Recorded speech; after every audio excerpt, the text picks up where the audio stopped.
udah gitu tuh. Jadi saya korban. Tapi sejak itu mulai diajarin, ini Pak kalau udah kayak gini kita taruh di sekolah. Pertanyaannya, ini kita taruh gituan ya di sekolah. Pertanyaannya, siswa bisa akses ke situs porno nggak? Nggak bisa. Nggak nyambung internet soalnya. Bisa akses ke situs judi nggak? Nggak bisa akses ke internet. Baru mereka sadar, oh oke. Jadi solusinya kita copy aja internet ke komputer lokal. Komputer lokal itu dikasih wifi atau hotspot, anak-anak bisa akses ke situ, nggak usah akses ke porno, nggak usah ke judi segala macam. Jadi siratal mustaqim semua kan, ahli surga semua, aman dunia. Baru kepikir tuh bintang 1, bintang 2 tadi, kalau nggak pening kepala dia. Jadi kira-kira logikanya kayak gitu ya. Oke. Saya sini dulu, pertanyaan dulu nggak? Ada pertanyaan? Aman? Ini perpustakaan itu, saya kasih tahu dulu, itu yang 2 tera kebanyakan buku IT. Tapi di saya ada buku-buku lain, tapi nggak ada di situ, di rumah. Di rumah saya perpustakaannya sekitar 12 tera. Di dalamnya ada buku sosial, ekonomi, bisnis, fisika, kimia, dan sebagainya, ada semua sih. Buat S2, S3 juga ada buku tentang penelitian segala macam, cara penelitian gimana, cara berinovasi segala macam. Ada buku-buku tentang startup. Jadi misalnya kita pengen bikin perusahaan seperti apa, bukunya ada semua. Kalau Bapak Ibu pengen ngopi, kalau ada jurusan, ada bagian perusahaan sih syukur banget sih. Kalau nggak gini, Pak, masuk ke ini, buka tab baru lah, buka tab baru. Klik, masukin kata kuncinya bukan open,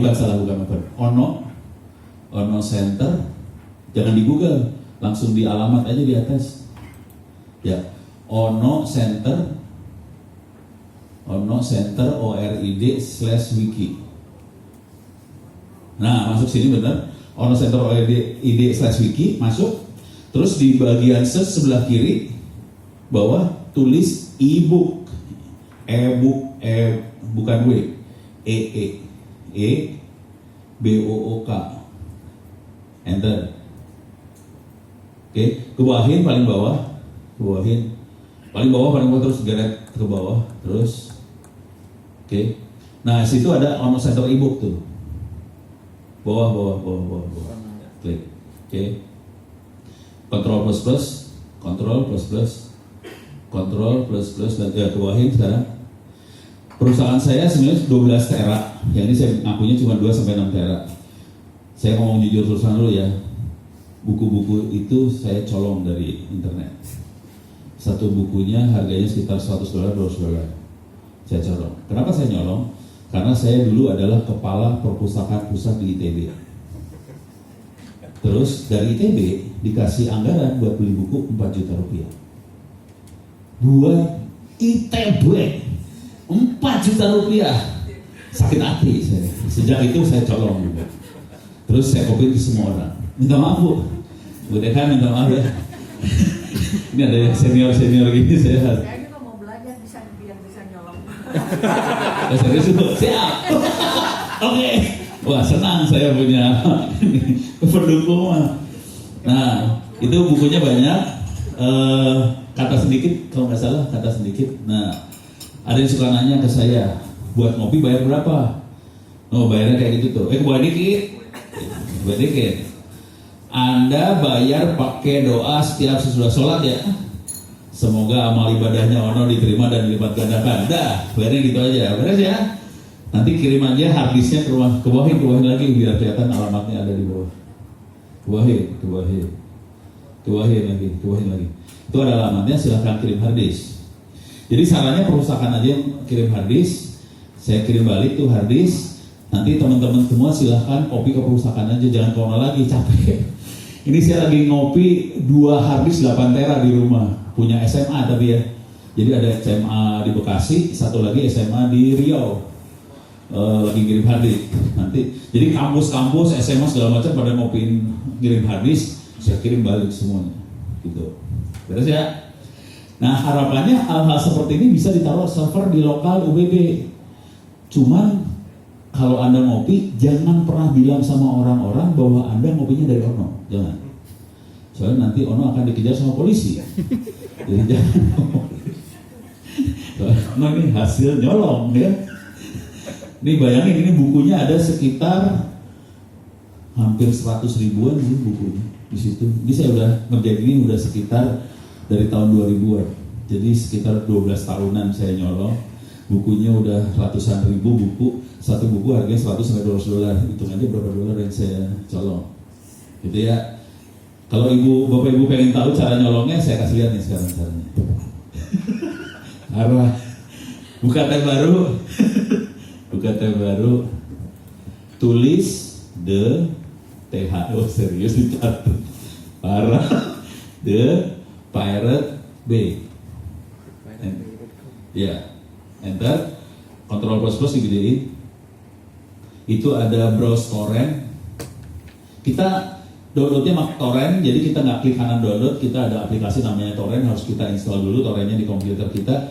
Cuma hati-hati, kalau Bapak Ibu pakai Windows, saya nggak rekomen cara ini. Soalnya kalau pakai Windows, kita pakai torrent, kemungkinan akan banyak masuk virus dan sebagainya di sini. Saya kebetulan tidak pakai Windows, saya pakainya Linux, jadi buat ini gampang banget. Oke. Klik aja browse torrent, klik browse torrentnya, klik browse atas kanan atas kiri pelan kanan di bawah deh. Nah kanan atas sedikit sip klik. Nah itu yang porn jangan diklik, itu masuk neraka ntar urusannya. Yang diklik yang ebook, yang other ada ebook sih. Kanan bawah. Klik ebook. Klik. Nah ini buku-bukunya. Ini misalnya ya. Sorry. Ini ada Big Data in Healthcare buat kedokteran, EEG frekuensi kedokteran, ini clinical protocol kedokteran, perspective management kedokteran, ini bukan lagi kedokteran semua. Cuma nanti kalau kita pengen nyari buku tentang sosial atau apa ya tinggal klik sehari. Cuma minta maaf ya, buku-buku ini bahasa Inggris semua rata-rata. Terus ya, sip. Beres. Kalau saran saya mendingan copy hard disk daripada kerjain sendiri. Soalnya ngerjain sendiri resikonya tinggi banget sih, jujur. Banyak virus masuk segala macam. Kalau saya aman-aman aja, soalnya saya nggak pakai Windows, jadi aman. Gitu. Beres ya, oke. Nah sekarang kita masuk ke urusan server. Sampai sini aman? Nggak ada pertanyaan? Beres, kita masuk ke server. Jadi tadi yang kita taruh di Google Drive segala macam, di sana Google itu masang komputer gede supaya kita bisa taruh macam-macam. Namanya server. Oke.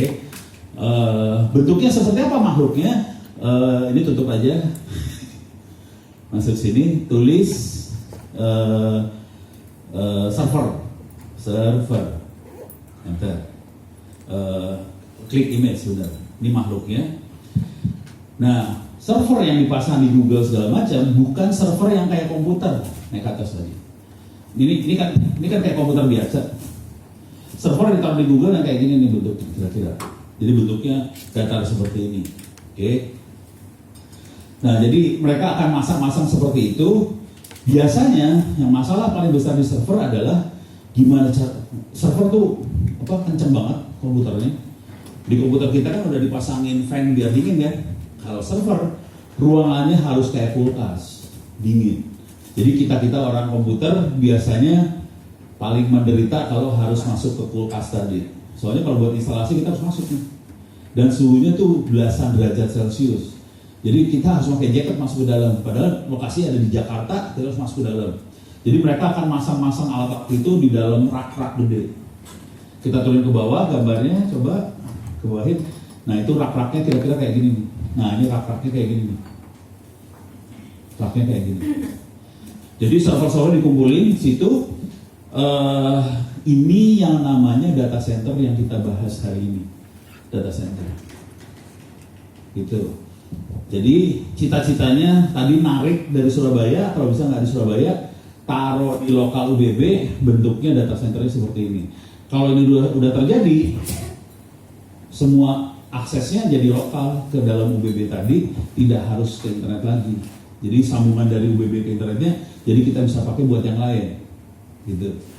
Walaupun mungkin tetap 700 Mbps, tapi kita bisa pakai buat yang lain, jadi lebih bermanfaat lagi daripada buat kerjaan dalam UBB, tapi adanya di Surabaya kan pusing kepala, mendingan taruh di sini aja. Ya bentuknya kayak gini kira-kira, beres ya. Masalah paling besar dari makhluk ini adalah ada beberapa, listrik, kedua panas. Nah, server nggak boleh mati sebenarnya. Kalau mati, habisnya jebol, rusak. Kalau sering mati, harus bisa rusak. Dan ini kejadiannya kemarin saya di Nias. Kalau ini levelnya bukan universitas, ini SMK di Nias. Saya nanya sama dia, di Nias ada server nggak? Ada Pak, cuma nggak ada habisnya. Kenapa? Listrik di Nias sering mati. Pertanyaannya, di Bangka listriknya sering mati atau sering hidup? Sering mati hidup, Bang. Mati hidup. Mati hidup. Itu masalah itu. Jadi nanti kepaksa harus punya genset gede buat nahan kalau pas listrik mati, servernya nggak boleh mati. Gitu ya, itu satu. Kedua, server itu panas banget karena prosesornya lebih kencang daripada prosesor yang dipakai di laptop kita. Laptop kita aja udah pakai fan, server fan-nya lebih parah lagi. Nah, kita biasanya harus mikir gimana cara untuk dinginin itu semua. Gitu ya. Makanya kalau kita lihat, bentar, coba ke bawah lagi ada. Nah, biasanya kayak gini bentuknya. Ruangannya kira-kira, cuman kalau UBB mungkin ruangannya nggak tahu. Ruangannya belum ada ya Pak Rion? Ruang kecil sih, Pak. Oh, ada? Ada ruang server di kita. Oh, Tapi nggak seperti itu. Nggak Raknya seperti cuma ini. punya 3 gitu. oh raknya cuma 3. Iya. Ternyata kata Pak Rion ada raknya cuma 3, kalau ini raknya ngeberet kayak gitu. Nah, nanti kejadiannya adalah ini raknya akan jadi ada ubin di bawah, terus kita pasang ubin lagi di atasnya. Jadi di situ tempat larinya kabel-kabel dibuat ke server itu lewat bawah. Nah, yang seru adalah urusannya panas udara. Jadi panas udara itu ini harus, panas yang ada di dalam server harus dibuang.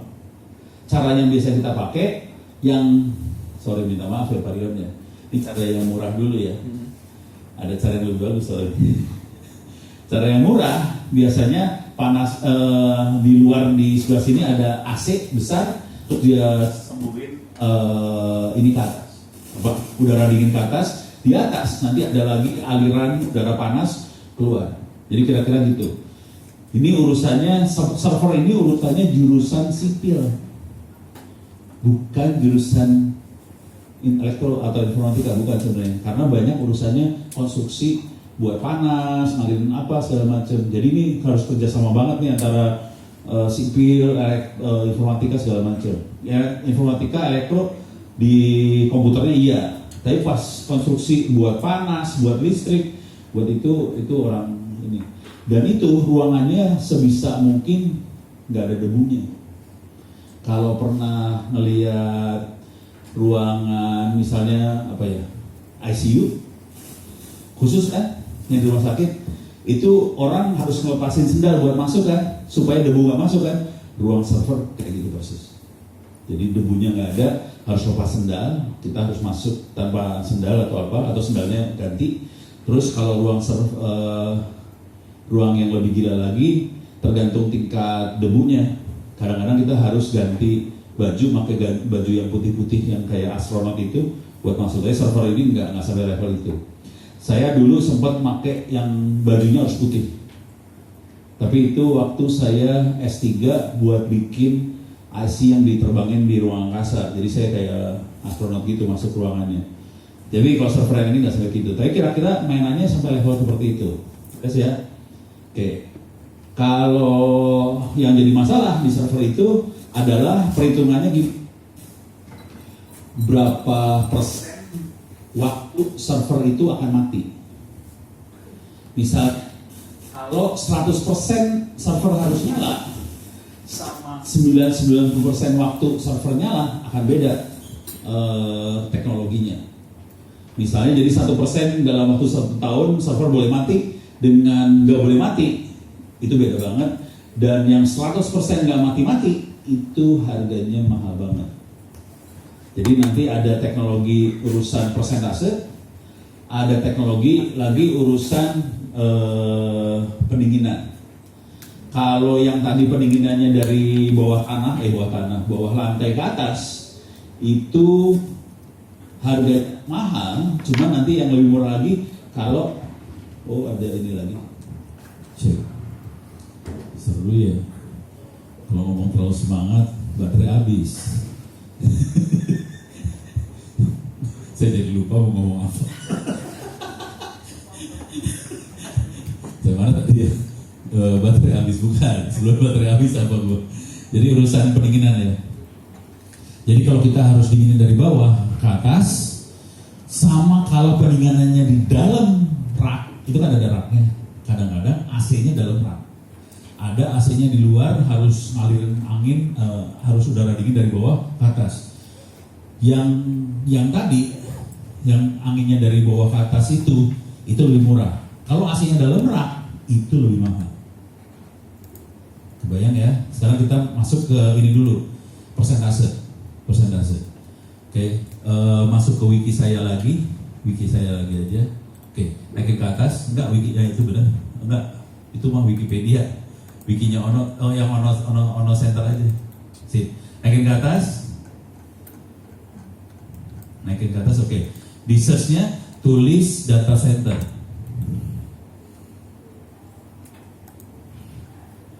Data center. Oke, kebawahin. Ini sebenarnya banyak ilmunya, cuman saya nggak berani ngasih di sini, takut pada pingsan. Saya ngambil yang inti aja ya. Kebawahin terus. Semua ada perhitungannya sih sebenarnya, cuman saya kasih intinya doang ya. Minta maaf nggak berani. Maaf Bu, nggak berani saya. Takut. Kebawahin terus. Kebawahin terus. Paling bawah lah. Oke. Nah, ini bawah lagi. Nah, itu ada tier standar. Oke, klik aja. Ya, boleh begitu. Oke, ke bawah ini ada tiernya, ada 4. 1, 2, 3, 4. Tier itu tingkat keandalan server, data center tadi ya. Ada 1, 2, 3, 4. Yang paling sederhana yang tier 1, kebawahin. Nah, ini tier 1 adalah 99,671% nyala dalam setahun. Oke. Dan dia perhitungannya boleh mati cuma 28,8 jam per tahun. Sehari lebih boleh matinya.